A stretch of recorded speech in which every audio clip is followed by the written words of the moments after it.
JackJill here. Hi. Welcome to the JackJill Show, entertaining real estate investment advice. I'm Jack Butella. And I'm Jill DeWitt, broadcasting from sunny Southern California. Today, Jill and I talk about learning from your pissed off customers. This is going to be really good. I like to think we don't have a lot. I know we don't have a lot. But every now and then. I'd like to think that our staff protects us from them. This is true. In a perfect world. I'm actually joking around about that because Jill and I take that very seriously. Yes. That's what the show's about. This is a gauge for how you're doing. It has nothing to do with your customers. Mm-hmm. So if everybody's upset all the time at your house, in your life, it's probably you. I'm really talking to myself right now. Exactly. If your spouse, your children, everybody, your family, just kidding. Before we get into it, let's take a question posted by one of our members on the JackJill.com online community. It's free. Okay. BD asks, hi all, I've done several deals so far. All have been through a title company and relatively local. I've got an out-of-state deal now and would like to sell it just like I'm buying it, trading a cashier's check for a deed. I understand how to buy out-of-state. All my sellers so far have been out-of-state. But how do you sell out-of-state? I can't imagine telling someone who met me off Craigslist, send me a check and I'll send you a deed. Or even hire a notary to bring me a check and he or she will send you your deed. I guess the latter may work, but people may be suspicious. Curious, how do y'all sell out of state with in-house closing? Thanks. There are 5+ responses in landinvestors.com. So that's one of my point is here. He got I'm bunch. Sure this is resolved for him now. Probably because 10. A bunch of responses. Cool. From our staff. You want to answer it, Jill? It's funny when you're new and you don't grasp this concept, but it's true. It's just like think about this. When you're buying a property out of state, you're doing your due diligence. You're checking out the person, make sure that they own it.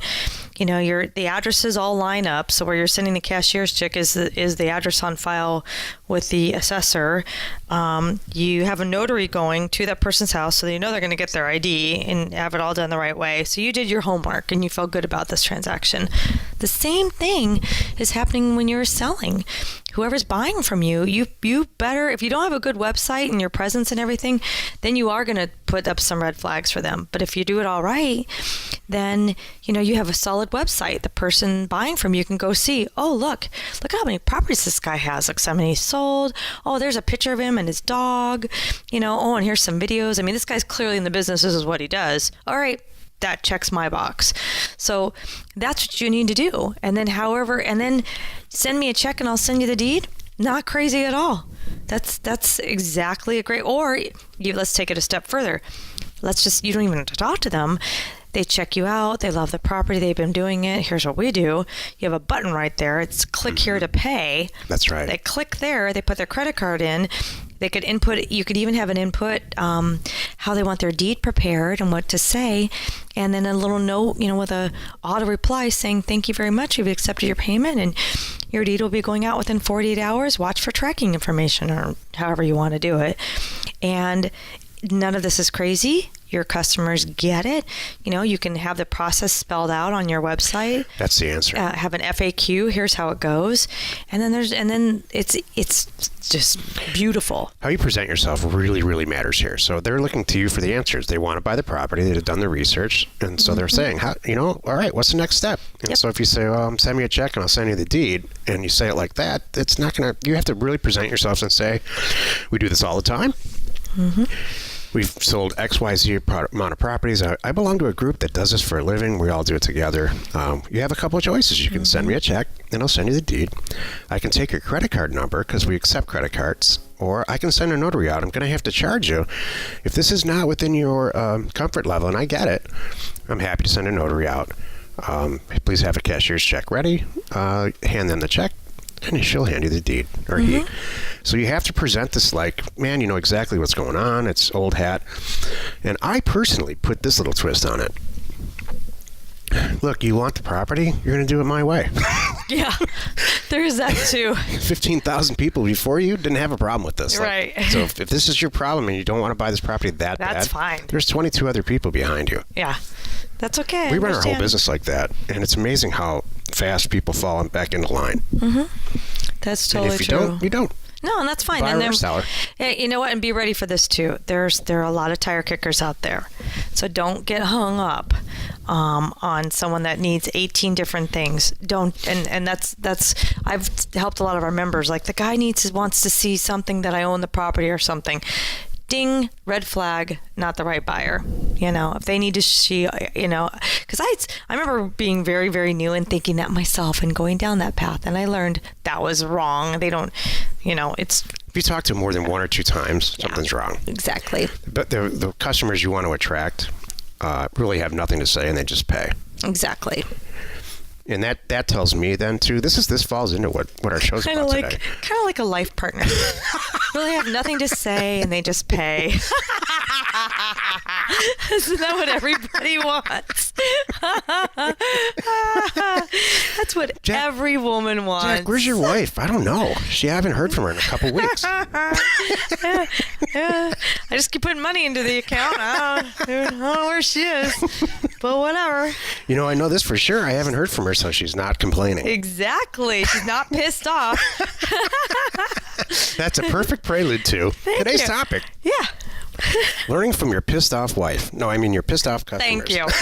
So This is the meat of the show. Oh my God. All right. So before we get into what the real topic is about, Jack, I would love to ask you, I want two questions I want us both to answer. One, I want to know what is your worst customer story, your most pissed off customer. And then I also want to know a time that you were the worst customer. So, okay, give me your worst experience from a customer story first. Okay, so my worst customer in this business, I'll tell you, I never let it get that far, and that's the truth. I'm digging in my head right now for a story where someone's just livid. You know, I never let it get that far. If anybody, for any reason, in the land business anyway, is upset about anything, I return their money. I have one. And that's it. You had one recently where it was a customer, but he was wrong, and you politely informed him he was wrong.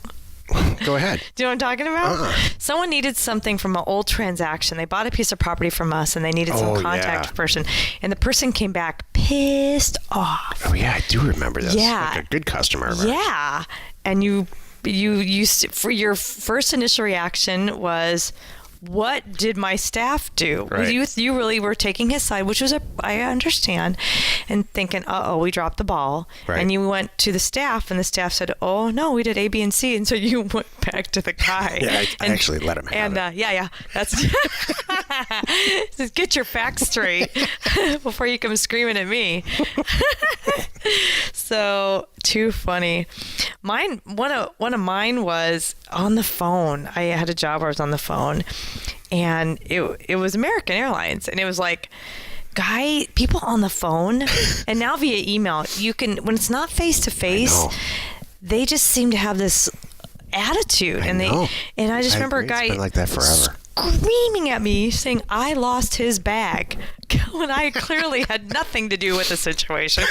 Wasn't in the same city. Why is it so funny? I just was the one that got to get it. I answered the phone, so I got it. It could have been, dream it up, anything. It could have been that person at the coffee shop. Exactly. So, and then, okay, tell me about a time, Jack, where you felt you were the worst customer on the planet. I really wish I had a story. Oh, I've got one. Just okay. All right, good. Well, you're paying attention to my life, and that's good. That's my job. It's really not your job, but thank you anyway. You're welcome. Yeah, it isn't my job. Why do I do that? I don't know. That's really silly. No, I'm trying. Wait. Oh, guy, we have someone. I'm trying to think of one right now. All right, let me get to my story. So mine is a couple months ago when I was flying to Sacramento, and I got to the airport. plenty of time. I mean, so early it was ridiculous. You never know how much time security's going to take, so I planned ahead. I had enough time to sit down, eat some breakfast, have some coffee, the whole thing.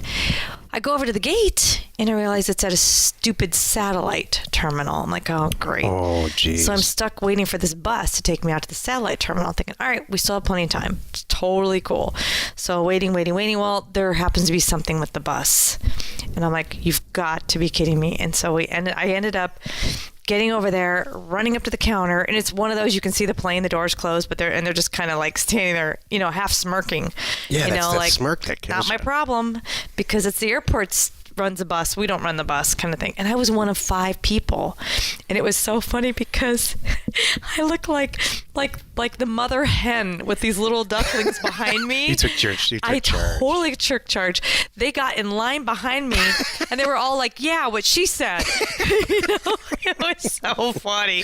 So I was there representing this group of people that were all doing the right thing, plenty early and everything. And man, I was livid. You know what? And it really it wasn't their fault. I'm standing there talking to the gate agent, and explaining how much I paid for my ticket and this is ridiculous and all this stuff. And it didn't make a difference. They're not going to do anything, even though we're all waving goodbye to the plane. Anyway. When I go off on people and I really shouldn't. What? So when I get full-blown cold call sales calls on my cell phone over and over and over again. Yeah. And so I recently just went nuts over that. And I'm not really a customer. So this poor person, you came up on auto dial, yes. and it was there the wrong day. And I'll tell you, honestly, I don't want to get all philosophical here, but all that does is hurt me. Why do I need to have a blood pressure rise in the middle of the day? It's true. By the way, you and I are doing just fine in life, okay? I know. If you miss a flight and it's completely somebody's fault and it's from Sacramento back or forth, it's not going to change anything. The kids are fine. There's a bunch of money coming in. Everything's fine. Exactly. So that's really what, I hate when people say crap like I just said. Yeah. Like, oh man, just chill out. It's fine. But here you are saying it. I know. So there's a way to solve it all. Get a new cell phone number, or it's true. Don't put yourself in that position. Like I blew my top in a car dealership a bunch of years ago. This is before I met you, because I can't. The way that's all set up, you're just set up to fail. Oh yeah, you're just set up to spend all day there. In any environment where I've said this on the show before, where you go in to buy something, or you're there and then you leave and you bought it, and everybody's high-fiving each other because they made so much money. That really just gets under my skin for some reason. So I knew that was happening one time in a Volvo dealership a long time ago, and I went nuts because I knew how much the car was worth. Did you buy the car? Well, I got out of it. Oh. So you did not buy the car. I loved that car. I wanted the car bad. I liked the car deal. I couldn't stand the people that were involved. Just like spraying with Lysol. Just that slimy. Yuck. So I guess the whole point of this show is to not run a shop like that. Yeah. Isn't it? I think so. Yeah, I mean, that's the point. You when we were talking earlier before the show, and you shared with me your vision on this. It's true. It's usually us. And if it's, especially if it's more than one unhappy person, maybe if all your employees are unhappy, or your customers are unhappy, or you're always unhappy at them. If there's more than one, then it's probably you. So we are in the business of sending unsolicited offers to owners of real property, right? And a huge part of that is pricing real estate correctly, not too low, so you make everybody upset and nobody sends any offers back, and not too high, so you don't make any money. It's a delicate situation, and invariably you're going to upset some people. The analogy I constantly use is basketball. Your good basketball player is going to get 4 fouls right around the end of the fourth quarter, right? Mm-hmm. And if you don't, you're not trying hard enough. But if you get too many, you're going to get kicked out of the game. That's how I feel about speeding tickets. Just kidding. So that's what you do. So you have to. I'm trying not to talk out of both sides of my mouth on this topic. You have to upset some people to know that it's working. But if everybody's pissed off, I mean, angry. Here's an example. Like, Jill, if somebody calls and says, I just received a letter from my house or my land, and you people, and then there's expletive. I can't believe who raised you, and on and on and on. And what do? I can't believe you called me and said, no, you don't do that. Correct. You say, Mr. Jones, I have a bunch of canned responses. Mr. Jones, you are clearly correct. I am clearly wrong. I priced your offer incorrectly. While we do a ton of research before this stuff goes out, I made a mistake with your offer. Please accept my sincerest apology. And you won't hear from us again. And what do they, 9 times out of 10, you know what they say?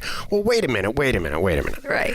I know you sent it for 140. You just diffuse the situation. Yeah. That's the and then easiest they end up thing. selling the property to you. Exactly. That's the easiest thing. I would love to hear you say that to me sometimes. I'm just imagining this, Jill. Jill, I clearly bought too small of a necklace of a diamond. And I want you to accept my sincerest apology. Just kidding. Jill and I were in Costco. This is like 4 months ago. Looking at that case, that every woman's there's well, you have to 90 look at women that around there. case. They put it right by the front door on purpose. And I said, Jill, what do you think of this? She's like, no, that diamond's too big. I'm like, what? Yeah. I've never heard a woman say that sentence in my life. Diamond's too big. Well, there's a happy medium. Is there? Yes, there is. Like my earrings today. Yeah. Can you I can't see the headphones. Yeah. There you go. I remember. I bought those for you. I know. Those are my Christmas present. I wear them like almost every day because I really, really love them. So the point of it is not Jill's earrings here, although they do look really good. Thank you.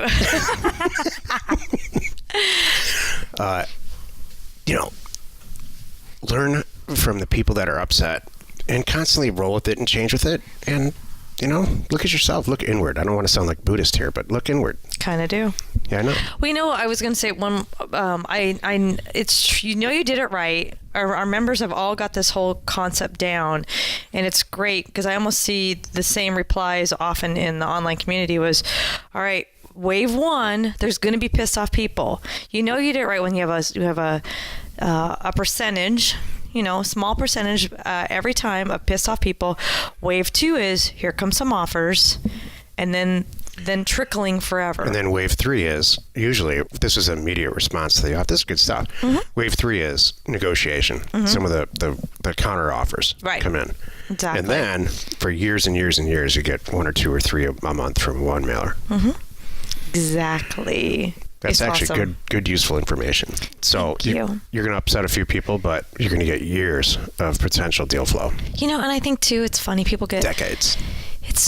I've again watched our members, and they're like, yeah, I'm over it now. They, there's the initial like, yeah, you don't want to get you hate upsetting people. I do. I don't want to upset anybody, but you kind of get a little bit numb to it, if you will, and you're like, I understand. Okay, there's going to be those people that are unhappy, and you don't let it get to you, and it's okay. It took me really a lot when I started this. I was not prepared for it. That first 2 or 3 mailers we sent out, I'm like, oh my gosh, what are we doing? We're doing something wrong. But I'll tell you, if the unopened mail is staring at you at your desk, and you're diffusing a situation on the phone, and then you open 4 offers from the same subdivision for the same price, mm-hmm. After a while, it's like, bring it. Mm-hmm. Yeah, it's like I obviously priced it correctly because these people agree that guy's the problem, and that's okay. He's allowed to. And I think if you own a coffee shop, 1 or 2% of the people there are going to be unhappy with it. It doesn't matter. Someone could be dreaming up like right now. Your beautiful car in the garage. Someone could come along and say, "Hey, I'll give you, whatever for it," and you know what it's worth.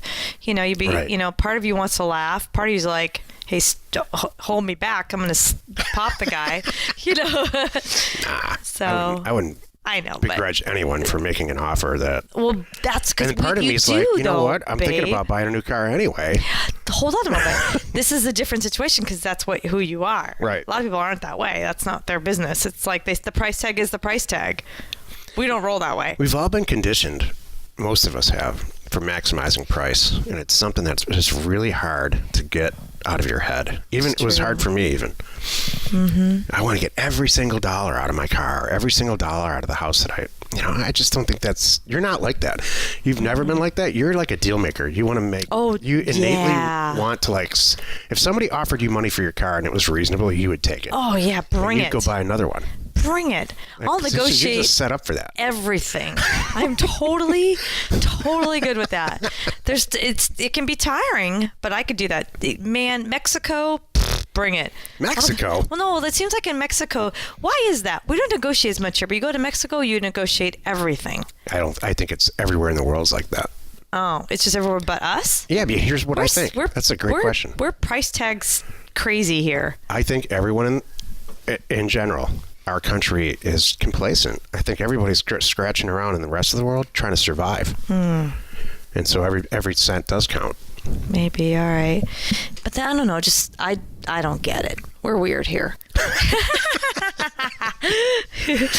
I personally can't stand negotiating. I've said it on the show a million times. Oh, I love it. That's not my thing. It's fun for me. I really have fun. My answer is just send more offers out. If you send an offer campaign out and you get 3 or 4 transactions from it and you want 13 transactions, just send more offers out. I think your answer is to make deals out of deals that aren't there. Yeah. You have a data high. Yeah. I have a negotiate high. I have a winning, get my price high. I always, because I do, you know what? I go into it with I have a price in my head and I'm going to get that. You watch me. We're good partners together, Jill. Yes, we are. Join us tomorrow. Well, you've done it again, actually. Wasted another 25 minutes or so listening to the Jack Jill Show. Join us tomorrow where we discuss what the first step in our research is. Ooh, and we answer your question, should you have one. Post it on JackJill.com. You are not alone in your real estate ambition. It's funny talking about this topic. Don't you think? It became like how different we are, and that's okay. Oh, yeah. I mean, why would I want a business partner that's the same as me? Wouldn't that be awful? It would be terrible. Could you imagine? No. There'd be so much. There'd be arguing. Would we be fighting over who did the most research, or? We'd be fighting on like whose mailer is better, whose data is better, and then you and I would sit there and say, well, I sold more property than you did, Jack. That's what you're supposed to do. That's kind of your job. Oh my gosh. Hey, share the fun by subscribing on iTunes or wherever you are listening. And while you're at it, rate us there. We are Jack and Jill. Information and inspiration to buy undervalued property. I got it today.